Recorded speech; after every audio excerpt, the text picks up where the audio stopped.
Hello friends, Pastor Sam here, and welcome to the year 2024. A new year and a new page. Belinda and I have flown to the town of Montes Claros in Minas Gerais, the state of Minas Gerais in Brazil. It's in the central part of the state, of the country, Brazil, and we've been here many times. And it's our joy to be here to lead or to officiate in the wedding of a young lady by the name of Malu Clem. Malu, Maria Luisa is her full name, is marrying Joshua Irons. Josh is the nephew of Tom Irons. And Tom and Debbie, have been very close to us through the years. And Tom's younger brother, Scott, this is one of their sons. He's a pilot with Southwest Airlines, and Debbie and Tom were kind of the matchmakers in this event. And Malu and Josh have fallen in love, and I'm going to perform their wedding ceremony. What a joy it is. Many of you know me, know that I've done hundreds of weddings. Matter of fact, the number almost sounds so stupendous, I hate to tell it. But it's well over 700, in the middle of the 700s now, and I continue to do them, and I love doing so. But Malu, I've known her since she was 15, and she's now 25 or so, and she's marrying Josh, and it's just an exciting time. And we're honored to be here. On Sunday, we were in our church, and the young pastor who preached brought a message about the days after Christmas. It was a great message, and we enjoyed it so much. But beyond that, our worship time was very special. One of the songs that we sang has come to mean a lot to me, and it's meant a lot to the church this past year or so. And it's sung in many worship services around. But the lines in it go, all my life, talking about God, all my life you have been faithful. All my life you have been so, so good. With every breath that I am able, I will sing of the goodness of God. The song obviously is reminiscent of the Davidic Psalm.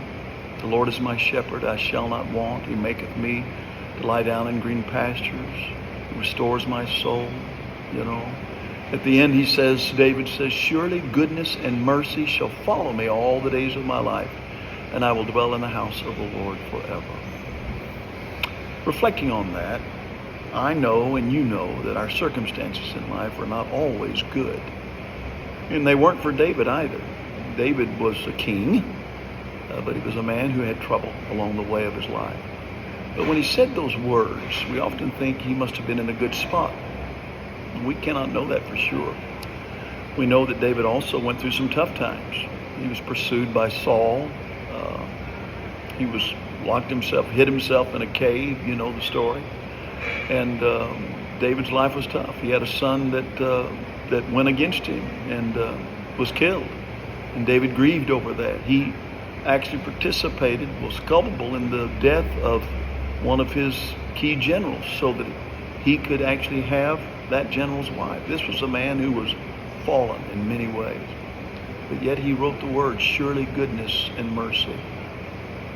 What David came to know, and what many of us come to realize if we're people of faith, is that God pursues us. We don't pursue him. That's not to say that we don't have any good in us.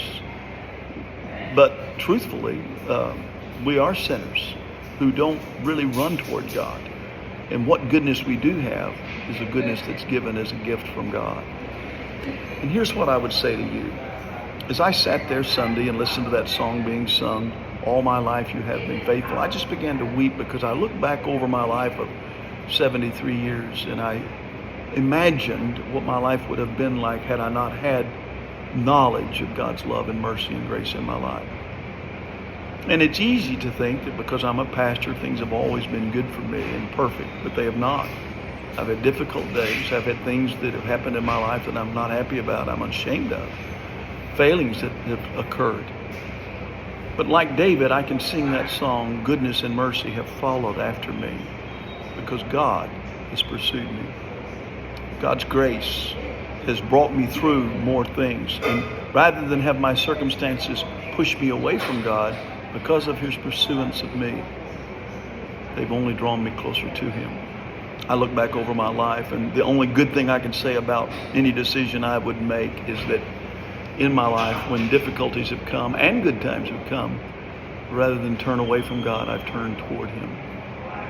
So here's what I would say to you as 2024 comes upon us. It can be a great year or it can be a difficult year for you. I don't know what's going to happen in your year or mine, but I do know this, that all my life he has been faithful. All my life he has been so, so good. And with every breath that I am able, I will sing of the goodness of God because I know that he loves me. I want to challenge you not to be perfect in 2024, not just to pass a resolution that you forget about, but to remember the grace and the mercy of God and to give him praise for what he's doing, because he will sustain you. He will hold your hand. He will get you through whatever it is you're going to face in 2024. And that's what faith is. Ultimately, faith is a gift from God, something that he gives by his grace, by his grace. And I want to tell you that at this young age of 73 in Montes Claros, Brazil, with the beautiful wife who loves me of nearly 41 years of marriage and 44 years of us being together, I would tell you this, that Belinda is a reminder to me of God's grace upon my life. And you are too. So I want to wish you a happy new year. I want to wish you the very best. And I would tell you that the very best is the knowledge of the goodness of God. Amen? Amen. Have a great year.